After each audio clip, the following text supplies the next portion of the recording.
कुमार, राष्ट्रीय अध्यक्ष, राष्ट्रीय समता पार्टी। अभी आपको अध्यक्ष पद नवाजा गया है, आप क्या कहना चाहेंगे?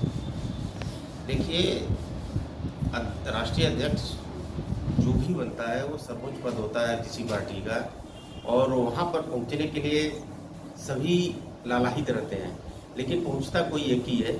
तो यहाँ पर पहुँच करके मेरे को खुशी तो हो रही है, लेकिन ये खुशी मैं अपने जितने संस्थापक सदस्य हैं, जितने हमारे कार्यकर्ता हैं, जितने हमारे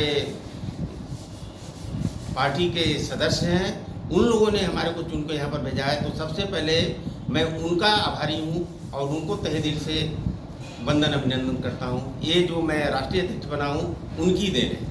राजनीतिक गलियारों में इस समय हलचल तेज हो गई है आपकी पार्टी बनने से, इस पर क्या कहना चाहेंगे? क्यों इतना चर्चा आपका हो रहा है? देखिए, हमारी जो पार्टी बनी है, हम कभी पार्टी बनाने के फेवर में नहीं थे, लेकिन पार्टी जो बनी है किसी पार्टी से विघटित होकर के हम लोग अलग अपनी पार्टी बनाए हैं, और जब उस पार्टी से विघटित होकर के अलग पार्टी बनाए हैं तो इसमें निश्चित रूप से उस पार्टी में हम लोगों की उपेक्षा की जा रही थी, हम लोगों को सताया जा रहा था या हमारी बातें नहीं मानी जा रही थी, इसलिए हमने ये पार्टी बनाई है। ओम प्रकाश राजभर जी ने एक बयान दिया है कि पार्टी के मुखिया वो नहीं है, वो मतलब समझे ना? समझ गए जी, उन्होंने आपका नाम लिया है, इस पर क्या कहेंगे? देखिए, पार्टी का मुखिया उन्होंने बोला तो सही है, वो नहीं है, और पार्टी का मुखिया मैं भी नहीं हूँ, लेकिन कानून के मुताबिक जो राजनीतिक के गलियारे में जो कानून चलता है उसके मुताबिक पार्टी का राष्ट्रीय अध्यक्ष अगर मेरे को नियुक्त किया गया है तो मैं राष्ट्रीय अध्यक्ष हूँ, लेकिन हमारे जितने 6 संस्थापक सदस्य हैं हमारी पार्टी में, सभी 6 संस्थापक सदस्यों का बराबर का हिस्सेदारी है। कैप्टन जी, आप 2 बार राष्ट्रपति पुरस्कार से नवाजे गए हैं और फिर राजनीति में कदम रखने की क्या वजह है? देखिए, मैं 2 बार, एक बार राष्ट्रपति प्रतिभा सिंह पाटिल के हाथों में राष्ट्रपति पद से नवाजा गया, दूसरी बार प्रणब मुखर्जी के हाथों मैंने राष्ट्रपति पद से नवाजा गया।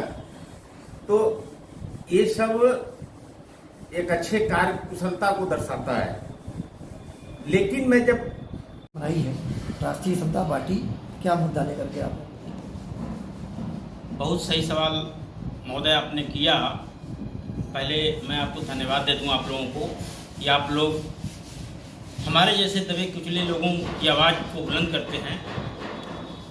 आज देश में महंगाई को लेकर के, बेरोजगारी को लेकर के, स्वास्थ्य को लेकर के, शिक्षा को लेकर के चारों तरफ हाहाकार मचा हुआ है।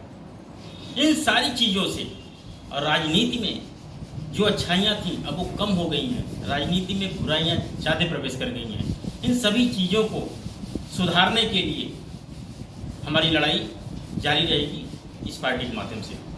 शुरू में जब पार्टियां आती हैं तो काफ़ी प्रलोभन देती हैं कि भाई हमारी सरकार बनेगी तो हम शिक्षा पे ध्यान देंगे, बेरोजगारी पे ध्यान देंगे, महंगाई पे ध्यान देंगे, उसको कम करेंगे, लेकिन राजनीति में आने के बाद ये सब पार्टियां सारे मुद्दे भूल जाती हैं। इस बारे में क्या कहना चाहिए? बहुत सही कह रहे हैं आप। किसी ने कहा भी है कि बहुत सरल उपदेश सुनाना किंतु कठिन करके दिखलाना।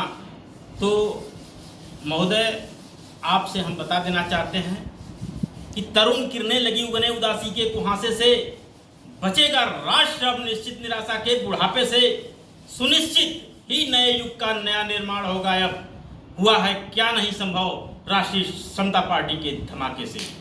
ओम प्रकाश राजभर जी, अब सपा से क्लियर हो गया कि उनको हटा दिया गया है, अब वो बोल रहे हैं कि वो मायावती के साथ गठबंधन करेंगे। इस पे आपको क्या लगता है कि बार बार पार्टी चेंज करना, बार बार दर दर जाना, फिर हट के फिर दूसरी पार्टी में जाना, क्या उनके लिए फायदा है या नुकसान है?